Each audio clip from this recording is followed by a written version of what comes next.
दोस्तों नमस्कार। एक बार फिर से स्वागत है आपके अपने यूट्यूब चैनल देव जी के ट्रिक्स में। तो दोस्तों यहाँ पर हम लोग जीके का टेस्ट लगाने वाले हैं जो कि आपकी स्टैटिक जीके है। और हमने आपको बताया ये टॉपिक कितना महत्वपूर्ण है कि हर एक एग्जाम में क्वेश्चन आपके पूछे गए हैं। यहाँ पर पेट एग्जाम 2022 में भी क्वेश्चन देख सकते हैं आपका आया है। तो ये टॉपिक जो आपके स्टैटिक जीके होते हैं हर एक एग्जाम के लिए होते हैं। गुड मॉर्निंग सभी को, गुड मॉर्निंग सभी को, जय हिंद सभी को, गुड मॉर्निंग। चलिए आवाज मिल पा रही है आप सभी को? चलिए हेलो, जय हिंद, गुड मॉर्निंग सभी को, राम राम। तो डॉक्टर राजेंद्र प्रसाद स्मृति पुरस्कार निम्नलिखित में से किस क्षेत्र से संबंधित है? यहाँ पर ऑप्शन इनमें से क्या हो जाएगा? तो देखिए जवाब इनमें से हो जाएगा आपका लोक प्रशासन से है। किससे है? लोक प्रशासन क्षेत्र से संबंधित।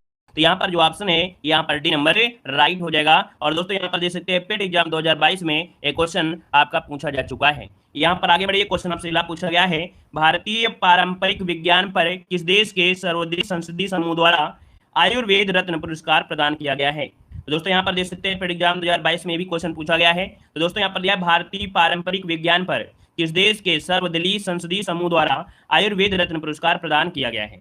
ऑप्शन यहाँ पर क्या हो जाएगा? ऑप्शन आपका हो जाएगा यूके। क्या हो जाएगा? यूके, या अर्थात यहाँ पर ब्रिटेन की संसद द्वारा आयुर्वेद रत्न पुरस्कार से सम्मानित किया गया है। ऑप्शन बनेगा आपका ए नंबर।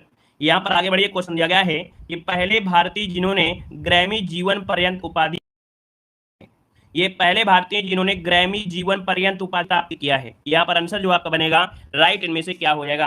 राइट की अगर बात करें तो आपके पंडित रविशंकर ये कौन है? तो हमने बताया ये सितार वादक है ना, शास्त्रीय संगीतज्ञ हैं। यहाँ पर आंसर जो आपका है उसी नंबर राइट हो जाएगा। आगे बढ़िए, क्वेश्चन आपसे दिया गया है यार आपसे निम्नलिखित में से उसी विषय में 2 नोबेल पुरस्कार प्राप्त किए हैं। बार बार एग्जाम में क्वेश्चन पूछा गया है। तो यहाँ पर चलिए जल्दी से बताइए आपका जो आंसर बनेगा इनमें से क्या हो जाएगा। चलिए भाई, यहाँ पर देख सकते हैं आपसे कह रहा है कि निम्नलिखित में से किसने उसी विषय में 2 नोबेल प्राप्त किए हैं, 2 नोबेल पुरस्कार प्राप्त किए हैं। 24 को ऑप्शन देखिए लगभग सबका जवाब आ रहा है। यहाँ पर ऑप्शन देखिए उसी विषय में दिया गया है ना, ये नहीं कह रहा है कि 2 नोबेल, यहाँ पर उसी विषय में। तो यहाँ पर जो ऑप्शन हो जाएगा वो सी वाला बनेगा, जॉन बर्डीन। ठीक है, ये अमेरिकी भौतिक विज्ञान थे और इलेक्ट्रॉनिक भी थे, इलेक्ट्रिकल इंजीनियर थे। इन्हें भौतिक विज्ञान के क्षेत्र में 1956 में, कब? 1956 में, और आपके 1972 में भौतिक के लिए ही 2 बार नोबेल पुरस्कार इनको दिया गया है। अब कुछ लोगों ने जवाब दिया है मैडम क्यूरी, तो आपने जवाब दिया है लेकिन कहीं ना कहीं उसमें परिवर्तन है। क्या? कि मैडम क्यूरी को भी 2 बार नोबेल पुरस्कार मिला है, लेकिन एक मिला है भौतिक के क्षेत्र में और दूसरा मिला है रसायन के क्षेत्र में मिला है। ठीक है ना, क्लियर हुआ? आगे बढ़िए, क्वेश्चन आपसे अगला पूछा गया है निम्नलिखित में से किसने विभिन्न विषयों में 2 नोबेल पुरस्कार प्राप्त किए हैं? चलिए यहाँ पर जो आपका आंसर है राइट क्या हो जाएगा? 125 नंबर में। तो इसका जवाब आपका बिल्कुल सही होगा, मैडम क्यूरी यहाँ पर आंसर है राइट हो जाएगा। दोस्तों क्लियर है? आगे बढ़िए, क्वेश्चन आपसे अगला पूछा गया है कि ध्यानचंद पुरस्कार में कितना नगद इनाम प्रदान किया जाता है? चलिए यहाँ पर जो आपका आंसर है दोस्तों इनमें से राइट इनमें से क्या हो जाएगा? चलिए ऑप्शन में से क्या बनेगा? ऑप्शन जल्दी से बताइएगा। याद रखिए वर्तमान में क्या हो जाएगा? वर्तमान में नोट कर लीजिएगा। वर्तमान में अब जो आपकी राशि है वो आपकी कितनी दी जा रही है? आपकी 25 लाख रुपए दी जा रही है। कितनी? 25 लाख रुपए आप लोग नोट कर लीजिएगा। ठीक है, कितनी? 25 लाख रुपए यहाँ पर दी जाती है। पहले आपकी 50,000 थी, फिर 10 लाख हुए, है ना, 5 लाख, फिर 10 लाख, फिर आपकी 25 लाख। ठीक है, आगे बढ़िए, क्वेश्चन आपसे दिया गया है कि भारत सरकार द्वारा दिया जाने वाला तृतीय उच्चतम नागरिक पुरस्कार इनमें से कौन सा है? यहाँ पर उच्चतम नागरिक पुरस्कार आपसे पूछा गया है। तो दोस्तों यहाँ पर देखिए आप कहेंगे पहला कौन सा है, तो सबसे पहले तो आपको ये मालूम नहीं पहला आपका कौन सा है? भारत रत्न हो जाएगा, है ना। और इसके बाद यहाँ पर दोस्तों दे सकते हैं एक आपका होता है पद्म भूषण होता है, पद्म भूषण होता है, पद्मश्री होता है। तो यहाँ पर जो पद्म भूषण आएगा कौन सा? ऑप्शन सी इसका राइट हो जाएगा। पद्म भूषण ये कैसा है? आपके तीसरे नंबर का है। पहला आपका यहाँ पर भारत रत्न होता है और दूसरा आपका पद्म विभूषण होता है, और इसके बाद यहाँ पर पद्म भूषण जो आपका तीसरे का है और पद्म श्री आपका चौथे नंबर का है। याद रहेगा? क्लियर? आगे बढ़िए, क्वेश्चन दिया गया है कह रहा आपसे प्रत्येक वर्ष कितने नोबेल पुरस्कार दिए जाते हैं? चलिए बताइएगा कि प्रत्येक वर्ष कितने नोबेल पुरस्कार दिए जाते हैं। यहाँ पर जो आपका आंसर है वो राइट इनमें से क्या हो जाएगा? 128 नंबर में। जवाब बिल्कुल सही है, यहाँ पर 6 हो जाएगा दोस्तों, है ना। 6 नोबेल पुरस्कार दिए जाते हैं जो आपके स्वीडिश वैज्ञानिक थे अल्फ्रेड नोबेल की स्मृति में ये दिए जाते हैं। यहाँ पर आगे बढ़िए, क्वेश्चन आपसे अगला पूछा गया है कह रहा है दादा साहब फाल्के पुरस्कार किस क्षेत्र में योगदान के लिए दिया जाता है? तो दोस्तों दादा साहब फाल्के पुरस्कार जो दिया जाता है वो किस क्षेत्र में? जवाब आपका क्या हो जाएगा? जवाब की अगर बात करते हैं तो ऑप्शन क्या हो जाएगा आपका? फिल्म के क्षेत्र में। तो ऑप्शन क्या बनेगा? यहाँ पर डी नंबर आपका राइट आंसर हो जाएगा। आगे बढ़िए, क्वेश्चन आपसे दिया गया है कि भारत का सर्वोच्च नागरिक सम्मान इनमें से कौन सा है। देखिए अभी अभी हमने ऐसा ही क्वेश्चन आपको बताया है। यहाँ पर दोस्तों देख सकते हैं कि भारत का सर्वोच्च नागरिक सम्मान इनमें से कौन सा है 130 नंबर में, तो आप कहेंगे सर भारत रत्न, है ना, ये भारत रत्न इसका आंसर है, राइट हो जाएगा। फर्स्ट नंबर में यह आता है। पद्म विभूषण ये आपका दूसरे में है, और पद्म भूषण वो तीसरे में, पद्म श्री आपके चौथे में। आगे बढ़िए, क्वेश्चन आपसे अगला पूछा गया है कि निम्न में से किस व्यक्ति को सर्वप्रथम भारत रत्न पुरस्कार दिया गया था। यहाँ पर कितना बेहतरीन क्वेश्चन आपका दिया गया है। कह रहा है कि सर्वप्रथम भारत रत्न पुरस्कार जो दिया गया वो किसे दिया गया था दोस्तों। यहाँ पर 131 को ऑप्शन क्या बनेगा, 131 को ऑप्शन देखिए, ऑप्शन बी सी राजगोपालाचारी को किसे दिया गया था, तो सी राजगोपालाचारी जो दिया गया था 1954 में दिया गया था दोस्तों, याद रखिएगा, ठीक है ना। राधा कृष्णन को दिया गया, सी राजगोपालाचारी को, और डॉक्टर चंद्रशेखर वेंकटरमन, तीनों लोगों को दिया गया था। तो यहाँ पर आंसर जो आपका बनेगा वो बी नंबर है, राइट हो जाएगा। आगे बढ़िए, क्वेश्चन आपसे अगला पूछा गया है, कह रहा आपसे अर्जुन पुरस्कार किस क्षेत्र से संबंधित है। अर्जुन पुरस्कार किस क्षेत्र से संबंधित है, 132 को ऑप्शन देना है, और आपका जो आंसर बनेगा बिल्कुल फास्ट आंसर आना चाहिए।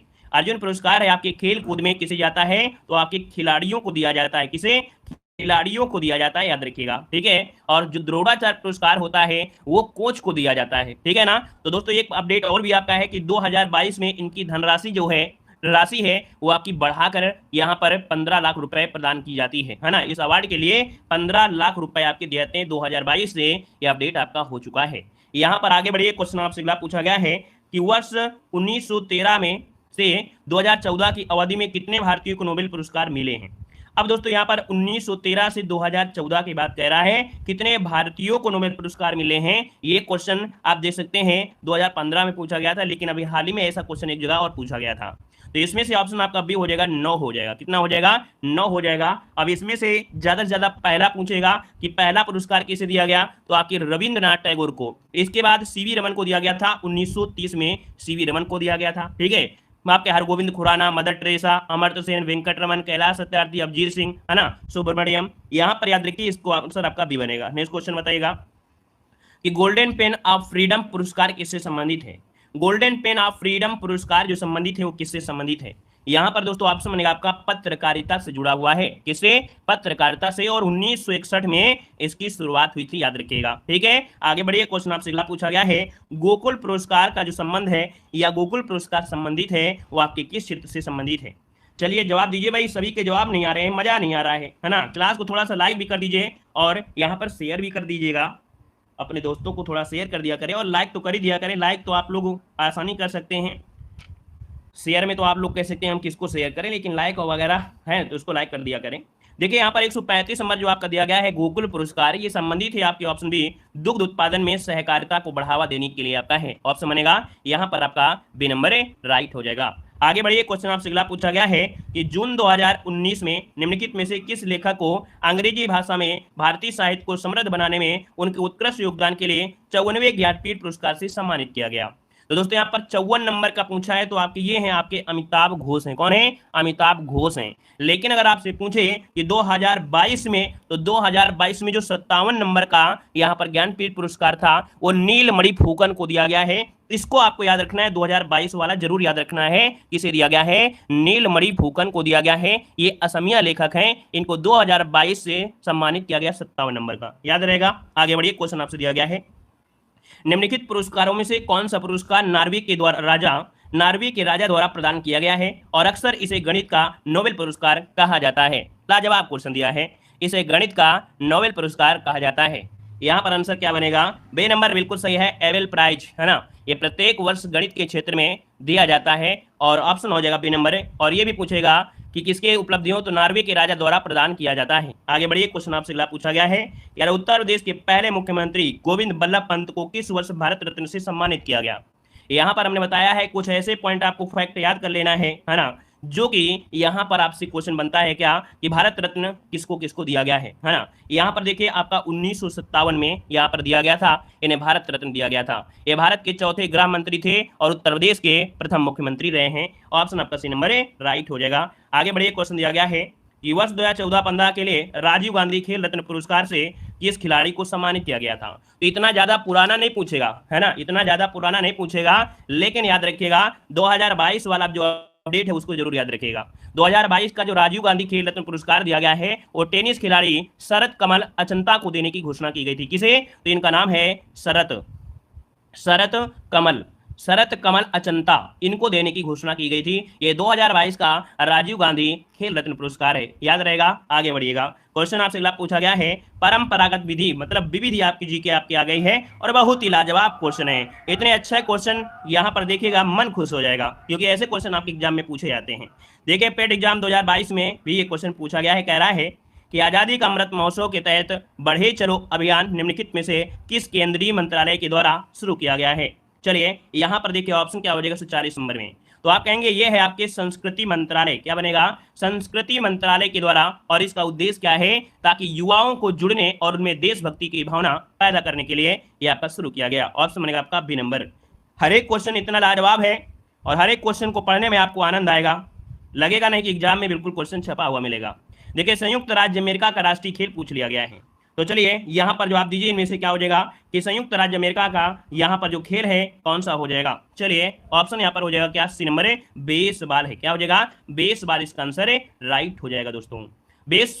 यहाँ पर जो अगला क्वेश्चन आपसे दिया गया है, कह रहा आपसे क्या कह रहा है, निम्नलिखित में से कौन लोकसभा के प्रथम अध्यक्ष यहाँ पर थे? चलिए लोकसभा के प्रथम अध्यक्ष यहाँ पर जो आपके थे कौन थे? तो गणेश मौरंकर थे, है ना। यहाँ पर गणेश मौरंकर, ऑप्शन बनेगा बी नंबर है, राइट हो जाएगा दोस्तों। और यहाँ पर अगर आपसे पूछे 17वीं लोकसभा के जो अध्यक्ष वो आपके कौन हैं? चलिए बताइएगा 17वीं लोकसभा के जो अध्यक्ष हैं वो आपके कौन हैं? आपने नाम पढ़ा होगा ओम बिरला, है ना। क्या? ओम बिरला, ऑप्शन बनेगा आपका बी नंबर। आगे बढ़िए, क्वेश्चन आपसे दिया गया है कि अंतर्राष्ट्रीय ओलंपिक समिति का मुख्यालय जो आपका है कहाँ पर है? अंतर्राष्ट्रीय ओलंपिक समिति का मुख्यालय कहां पर है? तो दोस्तों ऑप्शन बनेगा बी, स्विट्जरलैंड में है। कहां पर है? स्विट्जरलैंड में है। और ये स्विट्जरलैंड के लुसाने में कहां पड़ता है? तो आपके लुसाने में पड़ता है। और स्थापना की गई थी 1894 में। कब? 1894 में। आगे बढ़िए, क्वेश्चन दिया गया है वॉलीबॉल निम्नलिखित में से किस देश का राष्ट्रीय खेल है? वॉलीबॉल जो है ये किस देश का राष्ट्रीय खेल है? चलिए नेपाल का है, बिल्कुल सही जवाब है, नेपाल का है दोस्तों, जिसमें से 6 प्लेयर होते हैं।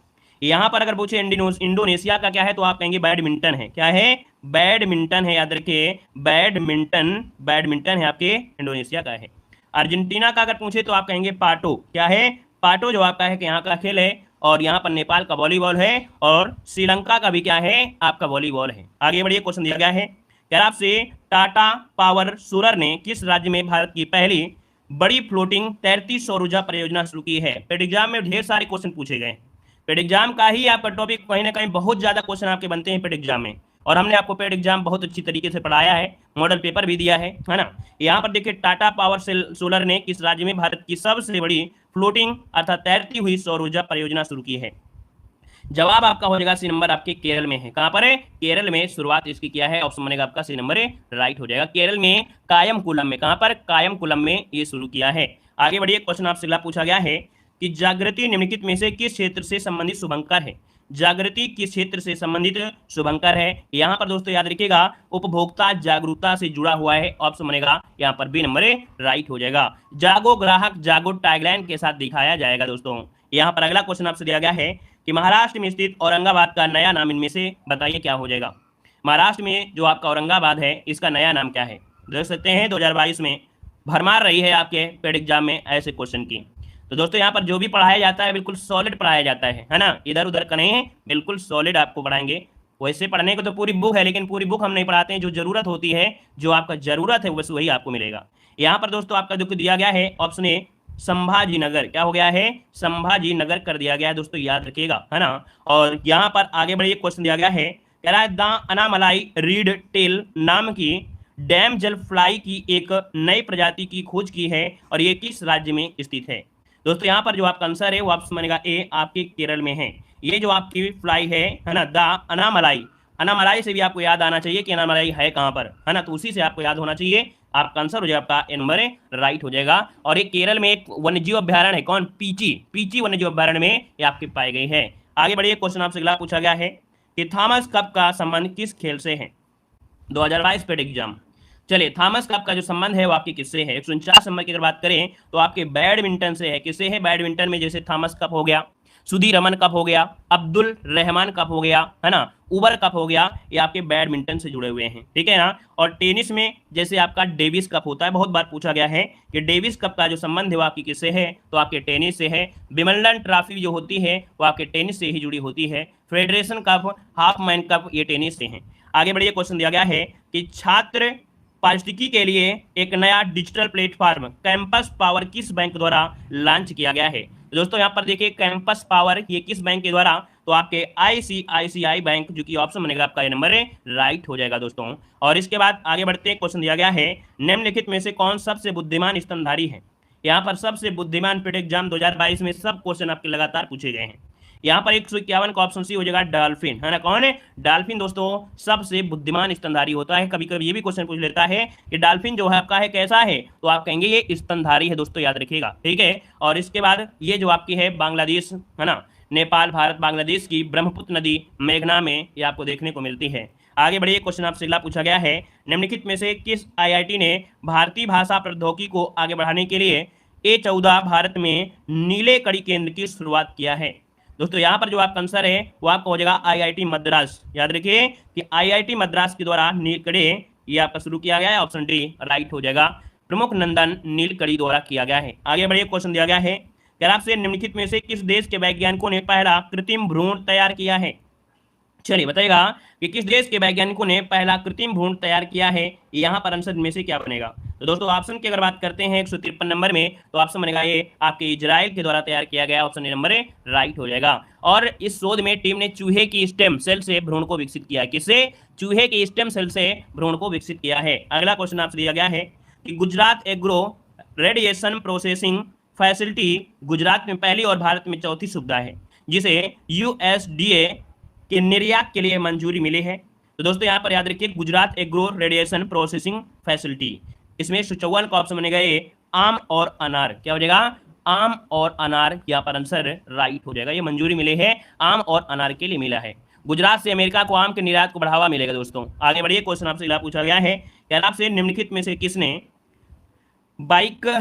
बाइकैमरल माइंड के सिद्धांत की शुरुआत की है। बाइकैमरल माइंड के सिद्धांत की जो शुरुआत किया है वो आपके जूलियन जेनेस ने किया है। क्या, जूलियन जेनेस ने किया है, ऑप्शन बनेगा आपका बी नंबर है। और अगला क्वेश्चन दिया गया है कि काशीबाई कानितारक की जीवनी के अनुसार संयुक्त राज्य अमेरिका के एमडी प्राप्त करने वाली पहली भारतीय महिला कौन थी, और वह पेशे से एक चिकित्सक के रूप में भारत में काम कर रही हैं। इनका नाम है, ऑप्शन इनमें से क्या बनेगा, चलिए इनका नाम है option D Anandi Gopalrao Joshi, option D right हो जाएगा। ये पेशे से एक चिकित्सक भी हैं और भारत में ये काम कर रही हैं। आगे बढ़िए, क्वेश्चन आपसे अगला पूछा गया है यार आपसे भारत में WHO का जो मुख्यालय है वो आपके कहाँ पर है। देखो भारत में पूछा है भारत में WHO का मुख्यालय कहाँ पर स्थित है।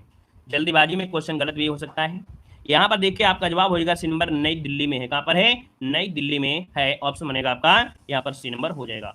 भारत में जो इसकी स्थापना हुई थी वो आपकी 1948 में। दोस्तों याद रखिएगा इसका सदस्य जो बना था, भारत जो इसका सदस्य बना था 12 जनवरी 1948 को WHO का सदस्य बना था। यहाँ पर आगे बढ़िए, क्वेश्चन आपसे पूछा गया है यूनिसेफ द्वारा मातृ एवं शिशु स्वास्थ्य देखभाल के लिए कौन सा कार्यक्रम बनाया गया है। तो दोस्तों यहाँ पर देखिए 58 का ऑप्शन बनेगा आपका ए नंबर है गोवी FFF, ठीक है, ऑप्शन बनेगा आपका ए नंबर है राइट हो जाएगा। और अगला क्वेश्चन आपसे दिया गया है कह रहा है निम्नलिखित में से कौन सा संगठन दुनिया में लोगों की शिक्षा के लिए काम कर रहा है।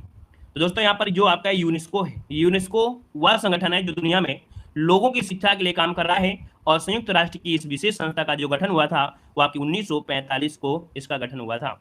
यहाँ पर आगे बढ़िए, क्वेश्चन आपसे अगला पूछा गया है कि भारत के उद्यान शहर के रूप में किसे जाना जाता है। बताइएगा कि भारत के उद्यान शहर के रूप में जो जाना जाता है वो किसे जाना जाता है। आपका आंसर क्या हो जाएगा, तो आंसर आपका हो जाएगा बेंगलुरु को। कैसे, बेंगलुरु, जिसका ऑप्शन आ रहा है यहाँ पर राइट हो जाएगा डी नंबर। आगे बढ़िए, क्वेश्चन दिया गया है कि दुनिया का सबसे तेज सुपर कंप्यूटर फ्रंटियर किस देश में विकसित किया गया है।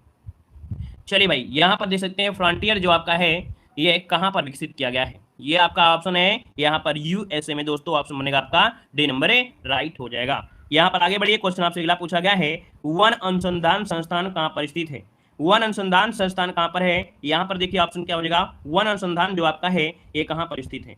चलिए ऑप्शन यहाँ पर देना है और ऑप्शन की अगर बात करते हैं 162 नंबर में तो ऑप्शन सी हो जाएगा आपके देहरादून में। कहाँ हो जाएगा, देहरादून, इसका जो आंसर है यहाँ पर आपका सी नंबर है राइट हो जाएगा। आगे बढ़िए, क्वेश्चन आपसे अगला पूछा गया है कि किस वर्ष में गंगा नदी को राष्ट्रीय नदी घोषित किया गया था। चलिए यहाँ पर जवाब देना है कि किस वर्ष गंगा नदी को राष्ट्रीय नदी घोषित किया गया था। जवाब यहाँ पर देखिए, ऑप्शन बनेगा आपका बी नंबर है 2008 में। कब? 2008 इसका जो आंसर है यहाँ पर बी नंबर है, राइट हो जाएगा। आगे बढ़िए, क्वेश्चन आपसे अगला पूछा गया है, कह रहा है भारत का सर्वप्रथम डिजिटल पंचायत वार्ड कौन सा है। भारत का सर्वप्रथम डिजिटल पंचायत वार्ड पूछ लिया गया है। तो दोस्तों यहाँ पर जो आपका आंसर बनेगा, यहाँ पर 164 नंबर में ऑप्शन बनेगा आपका ए नंबर, केरल है दोस्तों। केरल का जो कोट्टायम शहर है, कोट्टायम जिला है, तो कोट्टायम जिला एक वार्ड 2017 में भारत का डिजिटल पंचायत वार्ड बना था दोस्तों, याद रखिएगा। और आगे बढ़िए, क्वेश्चन आपसे अगला पूछा गया है, दूरदर्शन की स्थापना किस वर्ष की गई थी। दूरदर्शन की जो आपकी स्थापना है वो आपकी किस वर्ष की गई थी। ऑप्शन में से क्या बनेगा 165 नंबर में, तो ऑप्शन बनेगा सी 1959। क्या हो जाएगा? 1959 में नई दिल्ली में इसकी स्थापना की गई थी। ऑप्शन सी नंबर है, राइट हो जाएगा। नेक्स्ट क्वेश्चन दिया गया है कि विश्व में सर्वाधिक फीचर फिल्मों का उत्पादन किस देश में होता है। विश्व में सर्वाधिक फीचर फिल्मों का जो उत्पादन होता है वो किस देश में होता है। तो ऑप्शन क्या बनेगा? सी नंबर है, भारत में ही होता है। याद रखिएगा, कहां पर है? भारत में होता है। ठीक है, फीचर फिल्मों की बात कह रहा है। अगर विश्व में सबसे बड़ा फिल्म उद्योग अगर पूछ लेता है तो आप अमेरिका में बोलेंगे, जो कि हॉलीवुड का है। यहाँ पर आगे बढ़िए, क्वेश्चन आपसे अगला पूछा गया है, ये करंट अफेयर करा रहे हैं, आपको तो दिख रहा है करंट अफेयर है कि क्या है। ये मिक्स जीके है। मिक्स जीके में आपको दुनिया की हर चीज मिलेगी, करंट अफेयर भी मिलेगा, स्टैटिक जीके भी मिलेगा, हर चीज आपको मिलेगा। तो ये मिक्स जीके आपकी है, जो कि आपके लिए बिल्कुल अमृत के समान आपकी है। ठीक है, आगे बढ़िए, क्वेश्चन आपसे अगला पूछा गया है कि पूर्वी यूरोपीय देश में जहां पहली उल्लेखनीय दुर्घटना तबाही का कारण एक परमाणु रिएक्टर। तो दोस्तों यहाँ पर देख सकते हैं 167 नंबर में जो ऑप्शन बनेगा वो आपका भी हो जाएगा चेरनोबिल। तो दोस्तों चेरनोबिल परमाणु ऊर्जा संयंत्र ये यूक्रेन में है, जो कि 1986 में ये दुर्घटनाग्रस्त हो गया था, जिसमें से 28 लोग मारे गए थे। और ये यूरोपीय देश का पहला परमाणु रिएक्टर है जो दुर्घटनाग्रस्त हुआ था दोस्तों, याद रखिएगा। ठीक है, और इसका कारण उसका दोषपूर्ण डिजाइन को माना जाता है, उसका डिजाइन अच्छा नहीं था। यहाँ पर आगे बढ़िए, क्वेश्चन आपसे दिया गया है कि किस पर्यावरणविद ने 1997 में मैग्सेसे पुरस्कार जीता तथा ताजमहल और गंगा की सफाई में एक प्रमुख भूमिका निभाई थी। तो दोस्तों यहाँ पर देख सकते हैं ऑप्शन क्या बनेगा, डी। इनका नाम है महेश चंद्र मेहता। महेश चंद्र मेहता, ऑप्शन बनेगा आपका डी नंबर है, राइट हो जाएगा दोस्तों। इन्हें रमन मैग्सेसे पुरस्कार भी दिया गया था, और इस पुरस्कार को दोस्तों एशिया का नोबेल पुरस्कार भी कहा जाता है। आगे बढ़िए, क्वेश्चन आपसे पूछा गया है कि ब्रिक्स बैंक का मुख्यालय कहां पर है, बताइएगा। ऑप्शन क्या हो जाएगा? Very good. यहाँ पर दिया गया है कि ब्रिक्स बैंक का मुख्यालय कहां पर स्थित है। तो ब्रिक्स बैंक का कहां पर है? संघाई है। ऑप्शन बनेगा बी नंबर है, संघाई इसका आंसर है, राइट हो जाएगा। और ब्रिक्स में आप लोग जानते हैं कौन कौन से देश हैं, तो बा से ब्राजील, और रा से क्या हो जाएगा? रूस हो जाएगा, इंडिया हो जाएगा, और यहाँ पर सी से चाइना, और ए से हो जाएगा क्या? दक्षिण अफ्रीका, साउथ अफ्रीका। ठीक है ना, और इसका जो मुख्यालय है वो आपके संघाई में है। आगे बढ़िए, क्वेश्चन आपसे दिया है रामायण में मांडवी किसकी पत्नी थी। रामायण में मांडवी जो थी वो किसकी पत्नी थी। चलिए बताइए, 170 नंबर की अगर बात करते हैं तो ऑप्शन क्या हो जाएगा। चलिए देखिए, यहाँ पर आंसर आपका जो बनेगा क्या हो सकता है। यहाँ पर देखिए 70 का ऑप्शन डी आ रहे हैं, करे लक्ष्मण हो जाएगा। अच्छा भैया, रामायण में मांडवी पूछा गया है, और मांडवी किसकी पत्नी थी आपसे पूछा गया है। अगर आप लोग लक्ष्मण कहोगे तो भैया ये बताएगा कि उर्मिला जो थी वो किसकी थी। अगर आप लोग लक्ष्मण की बताओगे तो उर्मिला किसकी बताओगे। अब आपको यही नहीं पता है तो बताओ क्या दिक्कत है ना। रामायण आप बचपन से पढ़े होंगे, देखे होंगे, इतना तो ज्ञान आपको रखना ही चाहिए। याद रखिएगा, यहाँ पर जो मांडवी है ये आपकी किसकी थी? भरत की पत्नी थी दोस्तों। ठीक है, क्लियर है, भरत की पत्नी का नाम मांडवी था। अगर आपसे पूछे कि यहाँ पर लक्ष्मण की पत्नी का नाम क्या था तो आप उर्मिला बताएंगे। उर्मिला आपने पढ़ा होगा, किसमें? एमए में पढ़ा होगा। उर्मिला के बारे में आपने एमए में पूरा चैप्टर भी आपका है। अगर हम आपसे पूछे मेघनाथ की पत्नी का नाम क्या था, तो यहाँ पर मेघनाथ की पत्नी का नाम था सुलोचना। क्या नाम था? सुलोचना नाम था, सुलोचना, सुलोचना। और अगर यहाँ पर सुग्रीव की पत्नी की बात करें तो रूमा नाम था। क्या नाम था? रूमा। तो अब आप लोग याद कर लीजिएगा सभी चीजें। ठीक है, हाँ, यहाँ पर आगे बढ़िए, क्वेश्चन दिया गया है हेमिस गोप्पा नामक मठ कहाँ पर स्थित है। चलिए यहाँ पर जवाब देना है, कह रहा आपसे कि हेमिस गोप्पा नामक जो मठ है ये कहाँ पर स्थित है। यहाँ पर देखिए ऑप्शन जो आपका बनेगा, यहाँ पर ये हो जाएगा गैंगटोक हो जाएगा। क्या हो जाएगा? यहाँ पर गैंगटोक हो या और कुछ होगा? गैंगटोक नहीं, लद्दाख होगा भाई। यहाँ पर लद्दाख, हेमिस है ना, हेमिस जो आपका है राष्ट्रीय उद्यान भी है लद्दाख में। तो याद रखिएगा, ये लेह अर्थात लद्दाख में लगभग 45 किलोमीटर दूर जाएंगे, एक कस्बा है जिसे हेमिस कहते हैं। और यहाँ पर बड़ा आकर्षक मठ आपका है हेमिस मठ, हेमिस गोप्पा कहा जाता है। ऑप्शन आपका डी लद्दाख हो जाएगा। यहाँ पर आगे बढ़िए, क्वेश्चन आपसे अगला पूछा गया है, कह रहा है प्राचीन काल में मध्य प्रदेश के कतिपय साड़ी बुनकर लंबे नाखून रखते थे तथा उनमें चीरा लगाते थे ताकि धागों को मोड़कर बढ़िया किस्म की साड़ी बना सकें। ये साड़ियां क्या कहलाती हैं? ये साड़ियां दोस्तों इन्हें कहते थे चंदेरी। क्या बोलते थे? चंदेरी की साड़ियां। ऑप्शन बनेगा आपका ए नंबर हो जाएगा। यहाँ पर आगे बढ़िए, क्वेश्चन आपसे अगला पूछा गया है, कह रहे सबरीमाला मंदिर में पूजा के लिए प्रसूति महिलाओं को अनुमति देने का निर्णय किन के द्वारा लिया गया था? तो दोस्तों यहाँ पर देख सकते हैं सबरीमाला में पहले क्या था, महिलाओं को नहीं जा सकती थी, महिलाओं को अनुमति नहीं थी। लेकिन बाद में एक ऐसा निर्णय आया कि भारतीय सर्वोच्च न्यायालय ने निर्णय दिया कि यहाँ पर जो महिलाएं भी हैं वो भी इस मंदिर में जा सकती हैं दोस्तों। तो ऑप्शन बनेगा आपका डी नंबर राइट हो जाएगा दोस्तों। यहाँ पर आगे बढ़िए, क्वेश्चन आपसे अगला पूछा गया है। क्या क्वेश्चन पूछा गया है? यहाँ पर अगला क्वेश्चन दिया गया है, निम्नलिखित में से किस राज्य में वाहिनी दरबार समाचार पत्र महिलाओं द्वारा और महिलाओं के लिए प्रकाशित होता है? सिर्फ और सिर्फ महिलाएं पढ़ सकती हैं और महिलाओं के द्वारा ही यह प्रकाशित किया जाता है।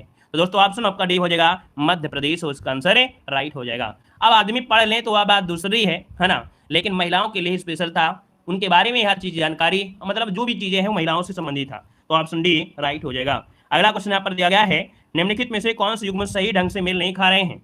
और सही ढंग से मेल नहीं खा रहे हैं तो बस उनको मेल करा दीजिए, आपका आंसर बन जाएगा। पुराने पत्रों का एक समूह यहाँ पर जवाहरलाल नेहरू से संबंधित है दोस्तों। ये जो आपकी लिखित पुस्तक है ये जवाहरलाल नेहरू से है। अगला है समय का संक्षिप्त इतिहास। दोस्तों यहाँ पर जब आपके कौन स्टीफन हॉकिंस खत्म हुए थे, मरे थे, तब दोस्तों यहाँ पर ये पुस्तक को बहुत जिक्र किया गया था। समय का संक्षिप्त इतिहास स्टीफन हॉकिंस की है दोस्तों, याद रखिएगा। आगे बढ़िए, क्वेश्चन आपसे अगला पूछा गया है, कह रहा है अगला क्वेश्चन, निम्नलिखित में से किस संस्थान को प्रथम आईआईटी के रूप में स्थापित किया गया था? प्रथम आईआईटी के रूप में जो विकसित किया गया, स्थापित किया गया, वो यहाँ पर बताइएगा किस स्थापित किया गया था। जवाब हो जाएगा 176 नंबर में क्या बनेगा? 176 को ऑप्शन सी आईआईटी खड़गपुर को स्थापित किया गया था दोस्तों।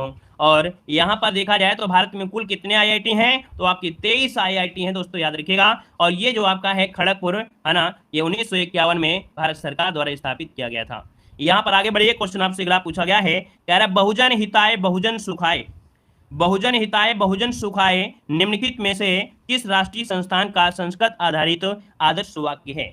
दोस्तों यहाँ पर आंसर आपका हो जाएगा क्या? ऑप्शन बनेगा यहाँ पर कौन सा? दूरदर्शन। वेरी गुड, बहुत अच्छे, लाजवाब, बेहतर तरीका है। याद रखिए ऑल इंडिया रेडियो को आपने नाम सुना होगा, याद रखिए ऑप्शन सी हो जाएगा ऑल इंडिया रेडियो, है ना। जो एक जवाब दे दे उसके पीछे सभी पीछे पड़ जाते हैं। एक ने गलती किया तो पीछे से सभी ने गलती कर दिया। कहते हैं कि पढ़ लो तो नहीं पढ़ते हैं, लेकिन गलती हो रही तो गलती होने देते हैं। ये ऐसे आपकी क्लास है कि आपकी दूसरी क्लास भी चल रही हो ना, तो भी आपको दूसरी क्लास में नहीं जाना चाहिए, क्योंकि ये ऐसी क्लास है, विविध क्लास है। और आज के लिए ये आपकी रामबाण क्लास है, 1 से 2 बार क्लास आपको देखना पड़ेगा। ये ऐसी क्लासें थी, लेकिन नहीं, भगना है, इधर दौड़ो उधर दौड़ो, ऐसे दौड़ो ऐसे दौड़ो, भगते रहते हैं। यहाँ पर देखो दिया गया है क्या, यहाँ पर आपका आंसर हो जाएगा, आपका सी नंबर है ऑल इंडिया रेडियो, इसका आंसर आपका हो जाएगा सी। अब याद रखिएगा कि 8 जून 1936 को, क्या 8 जून 1936 को ऑल इंडिया रेडियो अस्तित्व में आया था। ऑप्शन बनेगा आपका सी नंबर। यहाँ पर देखिए अगला क्वेश्चन दिया गया है कि गुरु अंगद देव पशु चिकित्सा पशु विज्ञान विश्वविद्यालय पंजाब के किस शहर में स्थित है? यहाँ पर देखिए ऑप्शन जो आपका बनेगा वो आपका क्या हो जाएगा? ये लुधियाना में है। कहाँ पर है? लुधियाना। और अगर आपसे पूछे लुधियाना शहर कहाँ पर है लुधियाना कहाँ पर, जल्दी से बताइएगा। लुधियाना कहाँ पर है? हरियाणा में है, पंजाब में है, या आपके हिमाचल प्रदेश में है? बताइए जल्दी से। लुधियाना जो आपका है वो आपके हरियाणा में है, या पंजाब में है, या हिमाचल प्रदेश में है? क्या बताएंगे?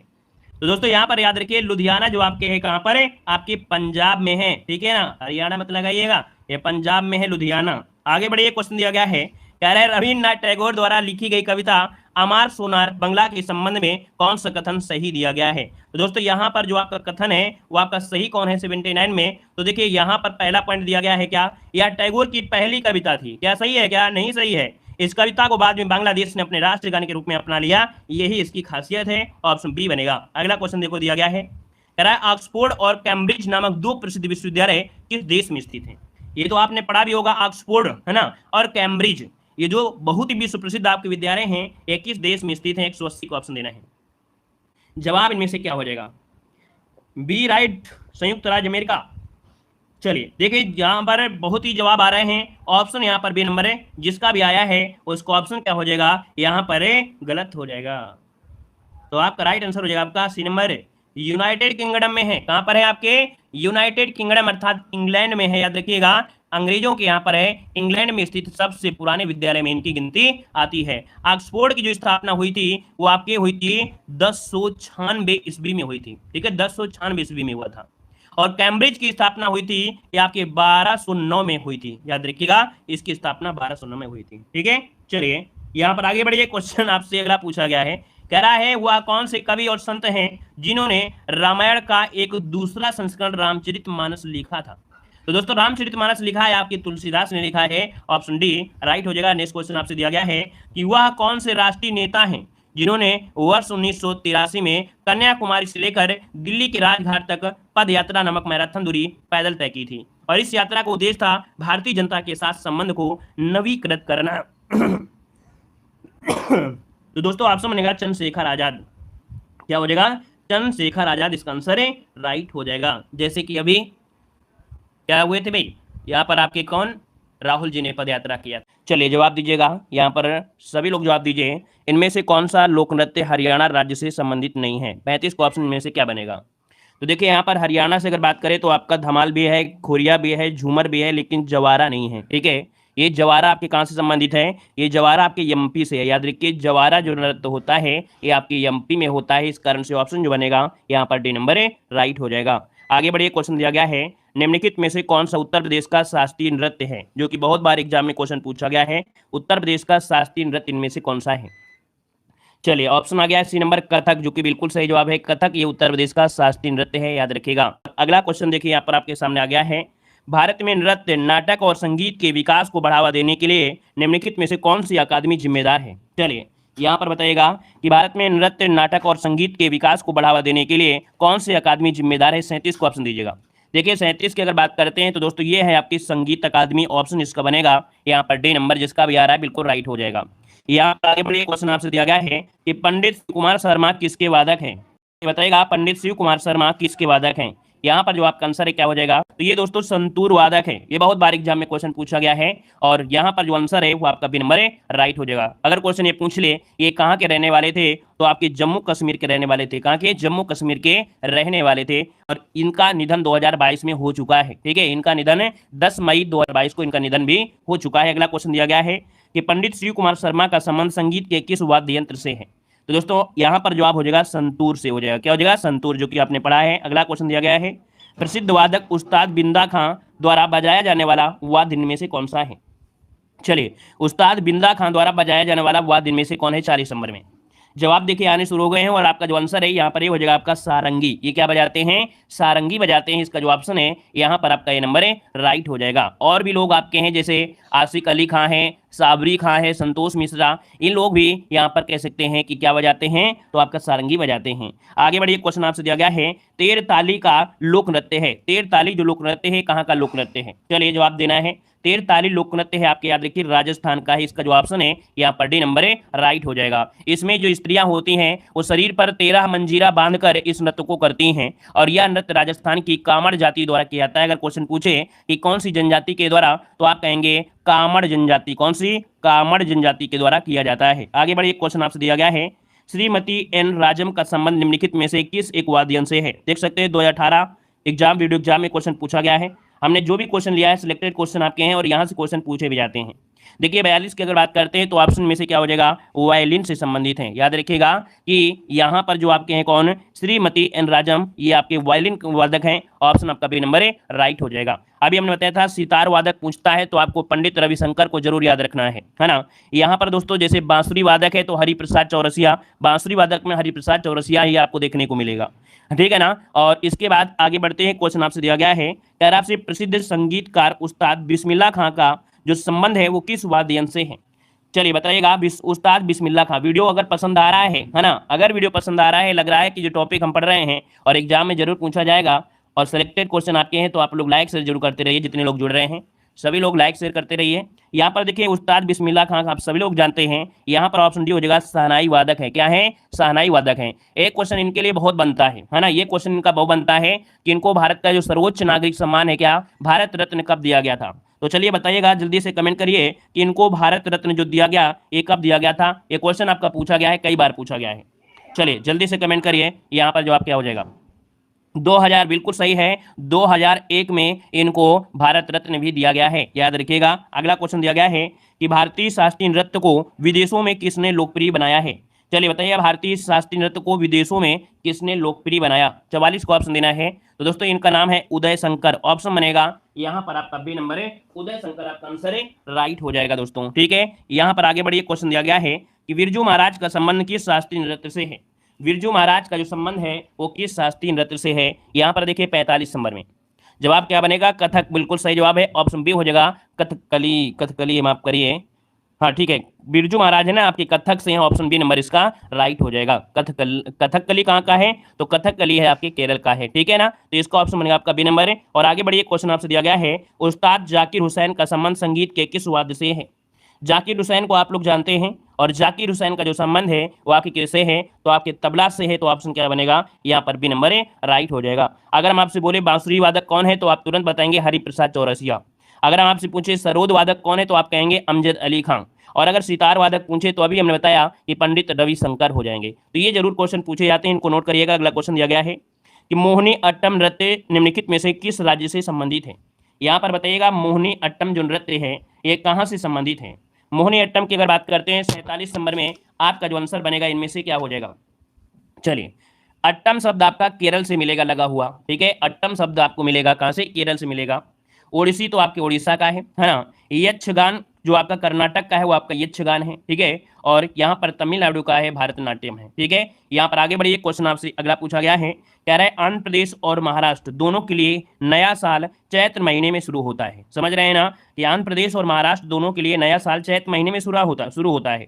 आंध्र प्रदेश में इसे उगादि के नाम से जानते हैं, तो बताइएगा इसे महाराष्ट्र में किस नाम से जाना जाता है।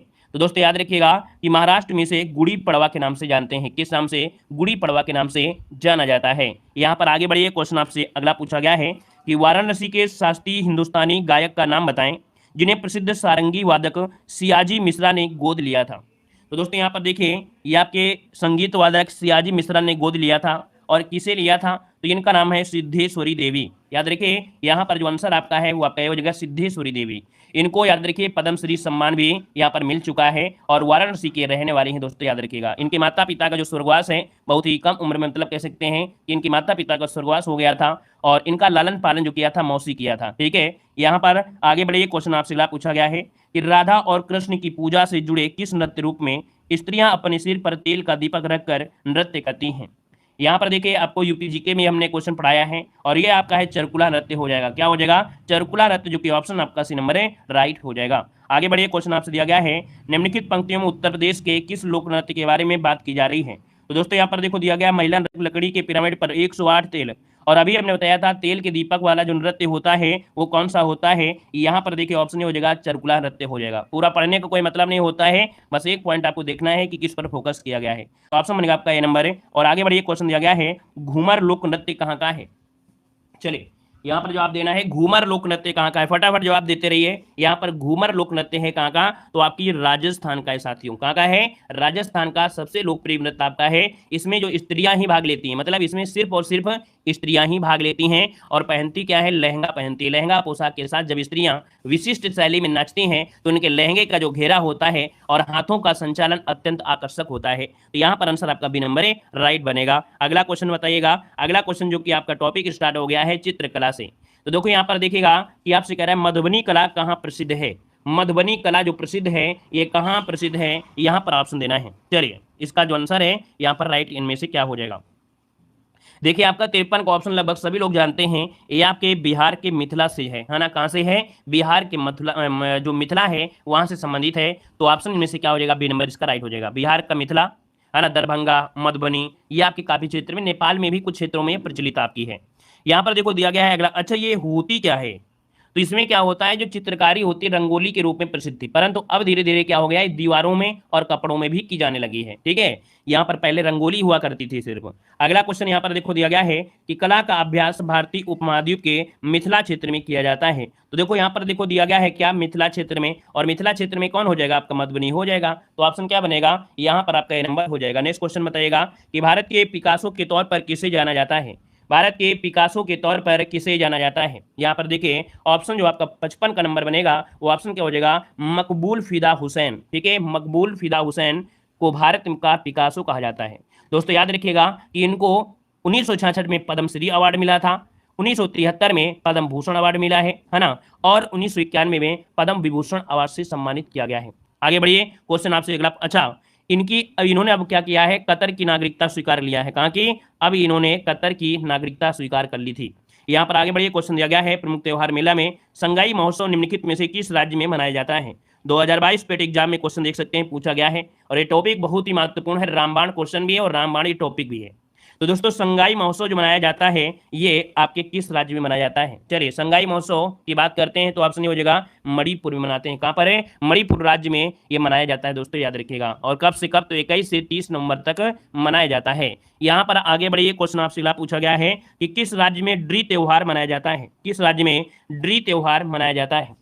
यहाँ पर देखिए 57 नंबर की अगर बात करते हैं तो आपका जवाब भी हो जाएगा अरुणाचल प्रदेश में। कहां पर है? अरुणाचल प्रदेश में मनाया जाता है और यह एक कृषि उत्सव है जो कि 5 जुलाई को मनाते हैं। कहां मनाते हैं? 5 जुलाई को मनाया जाता है और यह एक कृषि उत्सव है। आगे बढ़िए, क्वेश्चन दिया गया है इलाहाबाद में किस वर्ष अगले अर्ध कुंभ का आयोजन किया जाना है? तो दोस्तों ये आपका प्रीवियस ईयर क्वेश्चन आपका है, याद रखिएगा 2019 में अर्ध कुंभ आपका हुआ था, इस पॉइंट को याद रखना है। और प्रत्येक 12 वर्ष में महाकुंभ होता है, 6 वर्ष में अर्ध कुंभ होता है ना। तो इसका जो आंसर आपका है एक प्रीवियस ईयर क्वेश्चन आपको 2018 में पूछा गया था, तो इसलिए इसका आंसर आपका यहाँ पर क्या हो जाएगा? 19 हो जाएगा। ठीक, धन्यवाद, जय हिंद, वंदे मातरम। लाइक शेयर की संख्या कुछ